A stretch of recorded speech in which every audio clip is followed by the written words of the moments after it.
Assalamualaikum warahmatullahi wabarakatuh.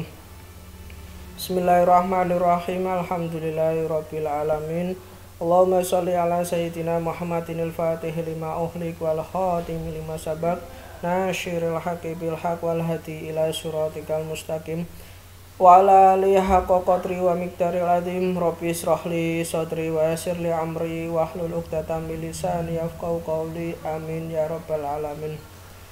Alhamdulillah, puji syukur kita haturkan kehadirat Allah Subhanahu wa Ta'ala, yang mana pada kesempatan kali ini bisa memberikan banyak nikmat dan juga karunia-Nya kepada kita semua, sehingga pada pagi kali ini kita bisa melanjutkan kajian kita dalam perkuliahan psikologi dakwah, yang mana kita akan mengkaji tentang memahami karakteristik psikologi manusia. Salawat serta salam marilah kita haturkan kehadirat Nabi Agung Muhammad SAW, berkat jasa dan apa yang dilakukan oleh beliau sehingga kita menjadi manusia yang berperadaban sampai sekarang ini. Sebelum kita memulai perkuliahan ataupun kajian kita pada pagi kali ini, marilah kita awali kajian kali ini dengan bersama-sama membaca suratul Fatihah. Semoga kajian kita pada kali ini bermanfaat dan diridhai oleh Allah Subhanahu wa Ta'ala. Al-Hadiniyah Al-Fatihah. Amin. Oke, memahami karakteristik psikologi manusia. Yang pertama, manusia sebagai makhluk itu terdiri dari dua unsur, yaitu jasmani dan juga rohani. Sifatnya yang unik dan kompleks selalu menarik untuk diteliti. Jadi manusia itu terdiri dari dua unsur, yaitu jasmani dan rohani.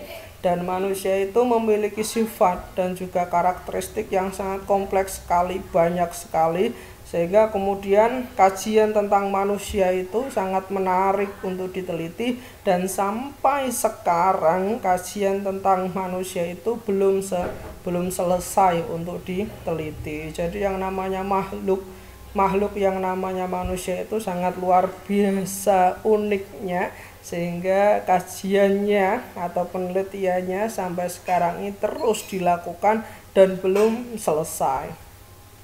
Pertumbuhan kajian tentang manusia sangat cepat dan signifikan, baik di dunia barat atau di dunia Islam, karena memang uniknya tadi, terus kemudian banyak karakteristiknya yang kompleks tadi, maka kajiannya sangat cepat dan juga signifikan. Ini terjadi di dunia barat maupun dunia Islam.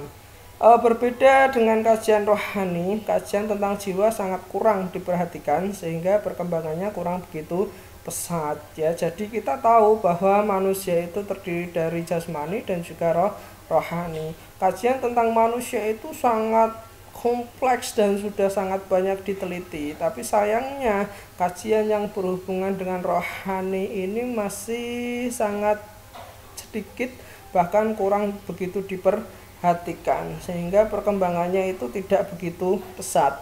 Hal ini disebabkan karena kejiwaan mempunyai pembawaan yang berbeda, karena memang yang namanya jiwa itu tentunya kan tidak mudah untuk kemudian diamati ataupun diteliti, sehingga kajiannya tidak begitu pesat dan juga sehingga tidak begitu berkembang serta kurang diperhatikan.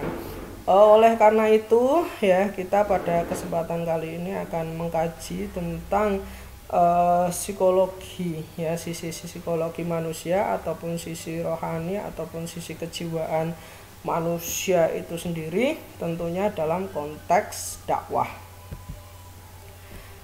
Menurut kaum agamawan, manusia adalah satu-satunya makhluk yang dalam penciptaannya terdapat roh ilahi, antara unsur jasmani dan rohani, tercipta keserasian dan keseimbangan agar terwujud kesehatan lahir dan juga batin. Jadi menurut kaum agamawan ya, ini memiliki perspektif sendiri tentang yang namanya manusia, yang mana manusia itu apa ya istilahnya, terdapat roh ilahi, dan namanya manusia itu terdapat dua unsur, yaitu jasmani dan juga rohani. Dan harapannya antara jasmani, antara rohani, antara lahir dan juga batin itu bisa tercipta keseimbangan. Kalau kemudian bisa seimbang, insya Allah manusia akan memperoleh kebahagiaan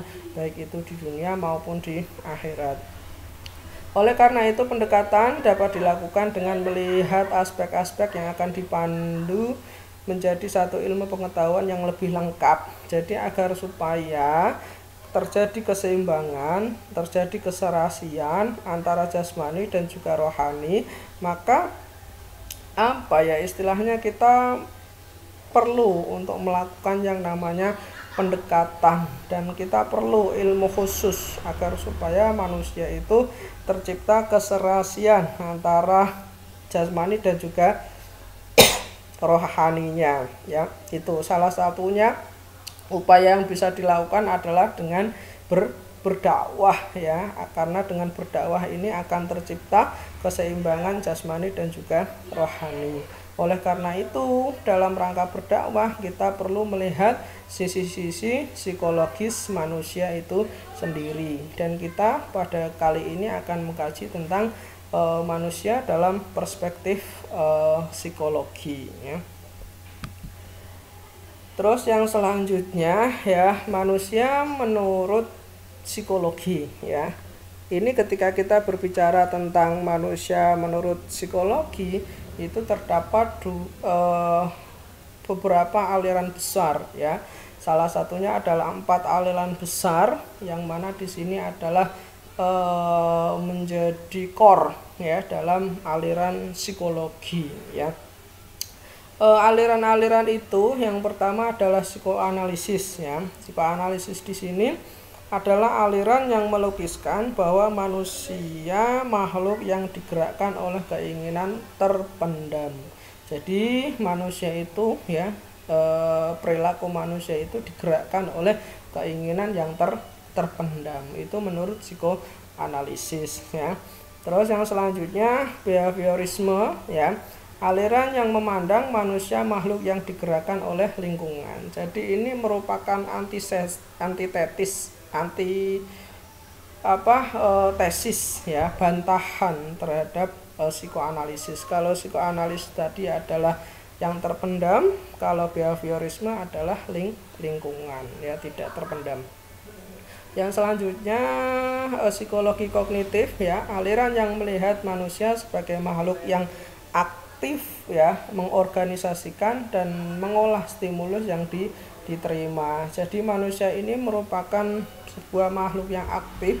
Jadi stimulus yang diterima oleh lingkungan ya, itu kemudian diolah oleh kognisinya, oleh otaknya, baru kemudian diimplementasikan ataupun diaplikasikan dalam bentuk perbuatan. Yang selanjutnya adalah humanistik, aliran yang menggambarkan manusia sebagai pelaku aktif dalam merumuskan strategi transaksional dalam lingkungannya. Di sini manusia dianggap sebagai sosok yang memiliki potensi, sehingga manusialah yang kemudian menentukan perilakunya, menentukan keaktifannya, termasuk menentukan strategi yang sifatnya adalah transaksional ya. Jadi yang menentukan manusia berbeda-beda ya. Kalau psikoanalisis adalah keinginan yang terpendam, behaviorisme adalah lingkungan, kognisi adalah otak, humanistik adalah manusia itu sendiri dengan berbagai potensinya. Sekarang kita kaji tentang pandangan psikoanalisis. Psikoanalisis yang menemukan adalah Pak Sigmund Freud ya. Adalah orang pertama yang berusaha merumuskan psikologi manusia. Jadi bisa dikatakan bahwa Pak Freud ini adalah orang yang pertama yang kemudian merumuskan tentang psikologi ataupun kepribadian manusia ya. Jadi memang beliau orang yang pertama. Psikoanalisis itu adalah teori yang pertama, baru kemudian nanti muncul teori-teori yang selanjutnya, dan memfokuskannya pada totalitas kepribadian manusia, bukan bagian yang terpisah. Jadi manusia ini merupakan sesuatu yang utuh antara beberapa hal ya, antara beberapa struktur kepribadian ya. Pendekatan psikoanalisis ini sangat kompleks, tetapi secara garis besar dapat diringkas dan memiliki hubungan timbal balik ya. Freud menggambarkan sistem utama yaitu id, ego, dan juga super ego. Jadi di dalam tubuh manusia itu di dalam kepribadian ataupun psikologi ataupun kejiwaan manusia itu terdapat id, ego, dan juga super ego, dan ketiganya ini merupakan sesuatu yang tidak bisa dipisahkan dan sangat kompleks, dan ketiganya ini akan membentuk kepribadian manusia. Nah, di sini yang pertama adalah id ya, merupakan wadah yang berisi dorongan yang bersifat primitif, dorongan biologis manusia. Id bersifat egoistis, tidak bermoral, dan tidak mau tahu keadaan. Ia adalah tabiat hewani manusia. Jadi yang namanya id itu adalah keinginan dasar, makan, minum ya, seksualitas ya. Itu adalah salah satu contoh dari need ya, dari id ya. Id itu adalah sekali lagi adalah keinginan dasar manusia. Manusia itu sendiri digerakkan oleh id itu sendiri. Jadi yang menggerakkan manusia ya keinginan manusia itu sendiri. Terus yang selanjutnya adalah ego yang berfungsi untuk menjembatani tuntutan id dengan realitas dunia luar.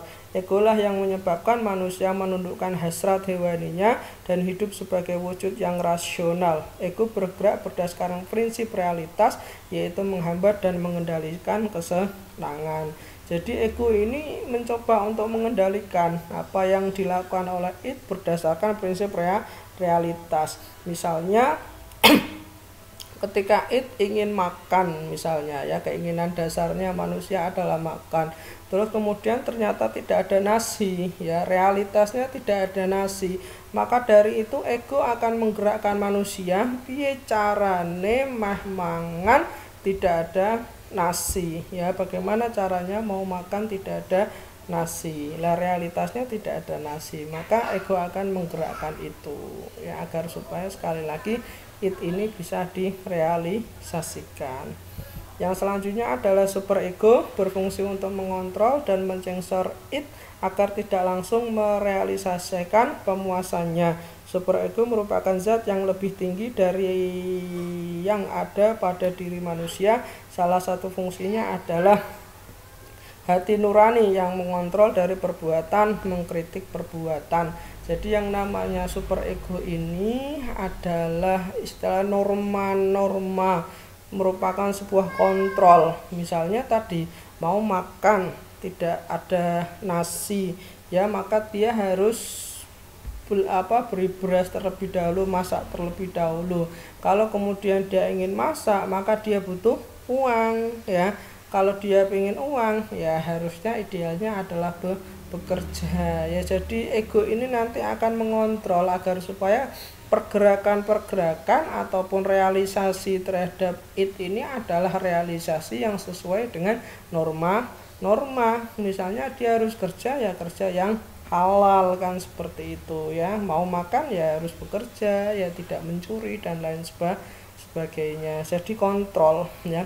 Oleh karena itu ya, di dalam pelaksanaan dakwah kalau kita hubungkan dengan psikoanalisis, maka dakwah ini berfungsi untuk memperkuat super ego, memperkuat norma manusia agar supaya norma-norma yang ada dalam diri manusia ini semakin kuat, maka nanti akan bisa mengontrol apa yang dilakukan id ya, dan juga yang direalisasikan oleh ego ya. Jadi makanya kita harus sebagai mat'u maupun sebagai dai, ya sebagai mat'u harus sesering mungkin mengikuti kajian-kajian Islam, ya mengikuti ikut berdakwah agar supaya super ego kita kuat. Sebagai seorang dai kita harus senantiasa menebarkan nilai-nilai dan juga ajaran keislaman untuk memperkuat super ego dari mat'u kita. Itu psikoanalisis, ya. Yang selanjutnya adalah behaviorisme. Aliran ini memandang bahwa manusia sangat dipengaruhi oleh insting dan dorongan nafsu rendah. Aliran ini tidak mengakui konsepsi ketidaksadaran dan kesadaran yang menjadi inti dari psikoanalisa, namun lebih memandang aspek stimuli lingkungannya yang bisa membentuk perilaku manusia. Jadi perilaku manusia itu ditentukan, ya, dipengaruhi oleh faktor stimulus ataupun sesuatu yang datang dari lingkungannya. Contohnya misalnya kita mau kuliah misalnya, ya, kita mau kuliah itu kan ada beberapa stimulus agar misalnya dapat nilai bagus, terus kemudian agar supaya bisa pinter, agar supaya bisa ketemu dengan teman-teman lah, itu namanya stimulus, ya, stimulus. Jadi semakin baik stimulus yang kemudian diberikan kepada manusia, maka manusia itu akan semakin baik. Tapi kemudian ketika stimulusnya itu jelek, maka manusia akan menjadi jelek. Makanya stimulus ini menjadi sangat penting dalam kepribadian manusia, ya. Makanya orang-orang dari behavioristik itu mengatakan bahwa beri saya 10 orang, ya, maka 5 orang itu bisa kita jadikan sebagai seorang orang yang baik dan 5-nya lagi akan kita jadikan sebagai orang yang jahat, ya. Jadi karena mereka tahu bahwa orang baik, ya, kalau mau jadi orang baik ya harus diberikan stimulus yang baik, mau menjadikan seseorang orang yang jahat ya diberikan stimulus yang tidak baik, ya. Watson berpendapat bahwa manusia adalah hasil dari rekayasa yang dibentuk oleh stimulus-stimulus yang berasal dari lingkungan yang diterima selama hidupnya sehingga membentuk pola perilaku tertentu. Jadi kepribadian manusia ini adalah dibentuk oleh stimulus-stimulus ataupun stimulus yang berasal dari lingkungan yang diterima oleh selama hidupnya. Kalau kemudian orang baik ya biasanya stimulusnya yang datang ya stimulus yang baik. Orang yang tidak baik ya stimulus yang datang adalah tidak baik. Makanya orang yang berteman dengan orang yang baik maka dia akan menjadi baik, sedangkan orang yang berteman dengan orang jahat maka dia akan menjadi jahat. Oleh karena itu dalam Islam itu kan obat hati salah satunya adalah berteman dengan orang yang soleh agar supaya dia menjadi pribadi yang baik, agar supaya dia mendapatkan stimulus yang baik dan menjadi pribadi yang baiklah. Oleh karena itu dalam konteks dakwah ketika kemudian kita hubungkan dengan teori behaviorisme ini, maka dalam pelaksanaan dakwah sejatinya harus memberikan stimulus-stimulus yang baik kepada mat'u, ya. Sebagai seorang dai harus memberikan stimulus yang baik kepada mat'u, dan stimulus itu sekali lagi harus disesuaikan dengan keadaan, ya, dengan psikologi, dengan keadaan dan juga psikologi dari mat'u itu sendiri agar supaya stimulusnya itu bisa diterima dengan baik, ya. Itu jadi harus dalam dakwah harus memberikan stimulus-stimulus yang baik agar supaya mat'u ini menjadi baik. Terus yang selanjutnya adalah psikologi kognitif, ya. Menempatkan manusia sebagai makhluk yang beraksi, yang aktif terhadap lingkungannya secara berpikir. Dalam pandangan psikologi ini manusia layaknya komputer di mana ia menerima informasi, mengolah, menyimpan atau mengeluarkannya dalam bentuk perilaku. Jadi ini sebenarnya adalah pengembangan dari teori behavioristik, ya. Intinya manusia itu menerima stimulus dari lingkungan tapi tidak kemudian diterima begitu saja.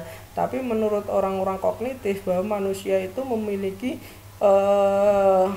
potensi untuk kemudian berpikir, untuk kemudian aktif, ya, berpikir tentang lingkungannya. Dia akan menerima, mengolah, menyimpan, ya, dan juga akan mengeluarkan dalam bentuk perilaku. Kalau kemudian itu setelah diolah kok sesuai dengan kognisinya, maka akan dimunculkan dalam bentuk perbuatan. Kalau kemudian ternyata setelah diterima, diolah ya, disimpan, tapi kemudian tidak sesuai dengan pola pikirnya, maka tidak akan dilakukan. Walaupun psikologi kognitif sulit untuk diuji konsep-konsepnya, namun psikologi kognitif telah berusaha untuk memasukkan kembali jiwa manusia yang telah dicabut oleh behaviorisme. Jadi sekali lagi, kalau behaviorisme itu murni bahwa manusia itu ditentukan oleh lingkungannya, oleh stimulusnya. Tapi kalau kognitif, ini manusia itu memiliki jiwa, manusia itu memiliki kemampuan kognisi untuk kemudian mengolah, menyimpan, dan juga bisa mengeluarkan ataupun tidak mengeluarkan dalam bentuk perilaku ya. Itu jadi manusia itu masih dianggap dan juga memiliki potensi untuk memikirkan stimulus yang ada pada dirinya ya. Itu oleh karena itu dalam konteks dakwah ya, kita sebaiknya ya sekali lagi memberikan stimulus kepada matbu ya, tentunya adalah stimulus yang positif itu sendiri, dan kemudian ya kita harus memberikan informasi-informasi kepada matbu ya agar supaya dia itu bisa mengolah, menyimpan ya, dan juga bisa mengeluarkannya dalam bentuk perilaku ya. Itu terus yang selanjutnya adalah ya harus diberikan stimulus yang positif ya, agar supaya diolah, disimpan, dan dikeluarkan dalam bentuk perilaku ya. Itu terus pandangan humanistik ya, dalam pandangan aliran ini manusia pada dasarnya adalah baik dan bahwa potensi manusia tidak terbatas. Pandangan ini sangat optimistik dan bahkan terlalu optimistik terhadap pengembangan sumber daya manusia, sehingga manusia sebagai penentu yang melakukan play God atau peran Tuhan. Jadi di sini manusia itu memiliki luar biasa ya, potensi yang luar biasa. Pokoknya manusia itu yang melakukan semuanya.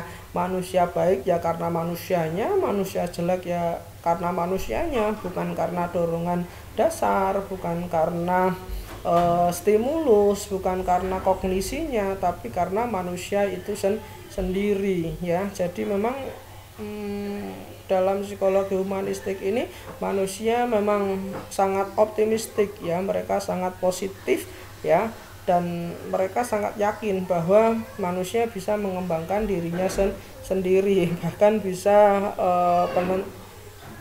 melakukan play God ataupun peran Tuhan, karena saking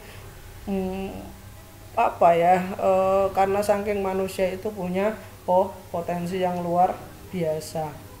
Nah, oleh karena itu di dalam konteks dakwah ya, kita harus istilahnya senantiasa, karena manusia memiliki potensi dalam dirinya, maka dari itu dalam konteks dakwah kita harus senantiasa mengembangkan potensi-potensi yang ada di dalam manusia itu sendiri. Kekuatan-kekuatan potensi yang ada dalam manusia itu harus dikembangkan, misalnya melalui pelatihan ataupun melalui pemberian motivasi agar manusia itu mau berubah, agar manusia itu mau bergerak ke arah yang positif, yaitu dalam konteks dakwah. Jadi berbeda-beda. Kalau tadi psikoanalisis itu adalah memperkuat superego, kalau behavioristik adalah memberikan stimulus yang positif di dalam proses dakwah, kalau kognitif adalah memberikan informasi-informasi yang baik, yang bagus, sehingga diolah oleh kognisi jiwanya dan melahirkan perilaku yang positif. Kalau humanistik adalah memberikan pengembangan terhadap potensi dan juga motivasi agar manusia itu mau berubah menjadi lebih baik. Itu dalam konteks dakwah kalau kita kemudian menghubungkan dengan beberapa aliran psikologis. Terus yang selanjutnya adalah konsep manusia menurut Islam. Islam sangat memberi penghargaan setinggi-tingginya terhadap martabat manusia. Jadi kalau kemudian kita lihat psikologi yang terdahulu tadi, psikoanalisis, behavior, kognitif, dan juga humanistik, itu terkesan merendahkan manusia ya, dan terlalu meninggikan manusia untuk yang humanistik. Tapi di dalam konsep Islam ya, manusia sangat diletakkan setinggi-tingginya ya sebagai makhluk yang paling baik, tapi ya tidak kemudian melebihi peran Tuhan ya, seperti humanistik ya. Ahmad Mubarak ya, menurut Ahmad Mubarak, desain kejiwaan manusia diciptakan sangat sempurna oleh Tuhan. Jadi jelas dalam Al-Quran, laqad khalaqnal insana fi ahsani taqwim, bahwa Allah itu menciptakan manusia itu dengan bentuk yang paling sempurna ya di antara makhluk-makhluk yang lain, berisi kapasitas-kapasitas kejiwaan seperti berpikir, merasa, dan juga berkehendak. Jadi mereka punya aspek kejiwaan ya. Manusia diberikan kebebasan dan kemerdekaan serta kepercayaan penuh untuk memilih jalannya masing-masing. Jadi manusia itu diberikan kebebasan oleh Allah, mau menjadi manusia yang baik ya monggo ya, mau menjadi manusia yang tidak baik ya silahkan. Tapi sekali lagi, pilihan itu ada konsekuensinya masing-masing. Kalau kemudian menjadi manusia yang tidak baik ya, contohnya nanti akan menerima ganjaran di akhirat. Kalau kemudian menjadi manusia baik juga akan menerima konsekuensinya di akhirat, yaitu surga. Kalau tidak baik ya neraka ya. Itu Allah membebaskan kok ya sama kita. Maka dari itu kita bebas memilih ya, tapi sekali lagi ada konsekuensinya ya. Allah ya, dalam artian istilahnya apa ya,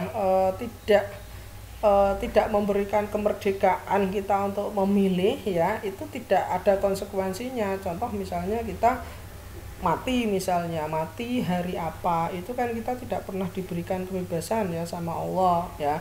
Itu pun juga tidak ada timbal baliknya, istilah tidak ada konsekuensinya. Kita mau mati hari Senin, Selasa, Rabu, Kamis lah, itu semuanya ya baiklah istilahnya, seperti itu ya. Terus yang selanjutnya, manusia juga adalah makhluk yang dimuliakan Tuhan dan diberikan kesempurnaan dibanding makhluk-makhluk lainnya. Jadi manusia itu ya sudah sangat sempurna, diberikan kesempurnaan oleh Allah ya dibanding makhluk-makhluk yang lain ya. Itu manusia dari dua dimensi, jasmani dan juga rohani. Dimensi jasmani memiliki tuntutan yang perlu dipenuhi. Jadi untuk jasmani di sini yaitu memiliki tuntutan ya, makan, minum, terus kemudian sandang, pangan, papan ya. Ya banyak sekali, olahraga, terus kemudian istirahat, tidur siang, kuliah dan lain sebagainya. Ya dari segi jasmani manusia itu memiliki tuntutan untuk kemudian dipenuhi ya, agar supaya jasmani ini sehat ya. Begitu juga dengan rohani ya, rohani juga sama ya, rohani juga butuh suplemen ya, agar supaya rohani kita sehat ya kita harus berzikir, kita harus bertakorup, kita harus ngaji, kita harus baca Quran ya, agar supaya sekali lagi rohani kita baik ya, sehat ya, agar manusia dapat hidup tenang dan juga selamat. Jadi kalau kemudian jasmaninya itu sudah mendapatkan suplemen-suplemen yang baik, rohaninya juga mendapatkan suplemen-suplemen yang baik secara seimbang. Sekali lagi jasmani dan rohani harus seimbang.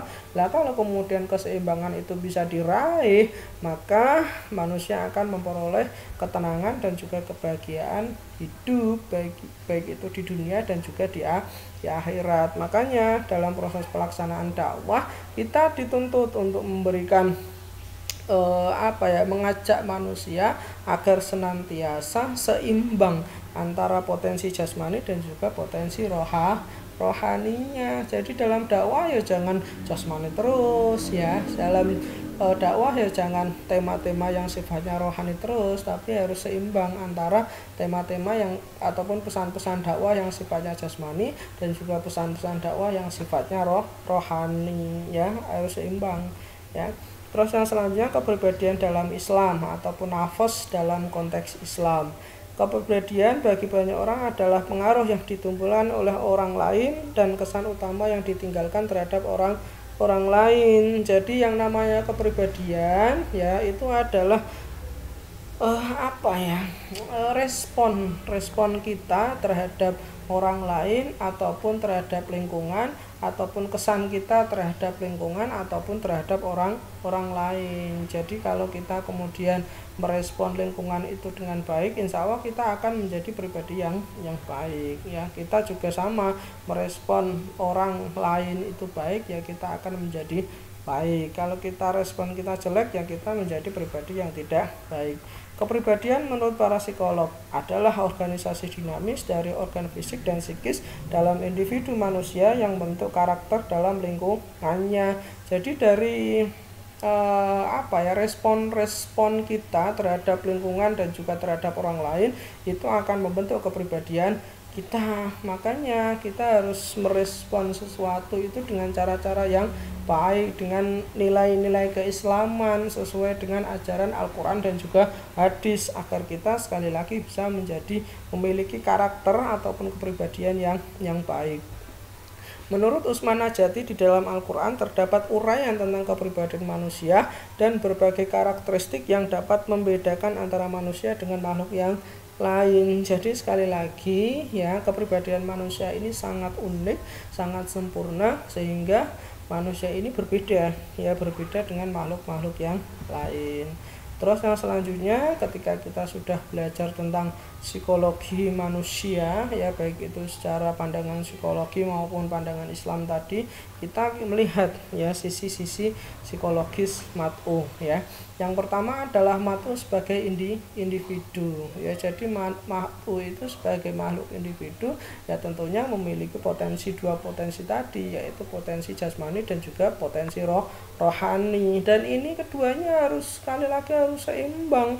Oleh karena itu, kita sebagai seorang calon juru dakwah harus mengajak manusia agar supaya dua potensi jasmani dan juga rohani ini bisa selalu seimbang, selaras dan juga harmonis, sehingga bisa mengantarkan dia menuju kebahagiaan. Tentunya dengan diberikan stimulus, dengan diberikan rangsangan, dengan diajak kepada nilai-nilai kebaikan ataupun diajak kepada nilai-nilai ajaran Islam ya. Terus yang selanjutnya adalah manusia sebagai anggota masyarakat. Selain sebagai anggota makhluk individu ataupun sebagai individu, manusia juga merupakan makhluk sosial ataupun anggota masyarakat ya. Lah, anggota masyarakat di sini ya, masyarakat itu bisa memunculkan dua hal. Yang pertama itu adalah budaya, karena memang budaya itu sendiri adalah hasil cipta karsa manusia. Jadi manusia bersepakat untuk kemudian membuat yang namanya sebuah norma, sebuah kebudayaan ataupun sebuah sistem nilai ya itu.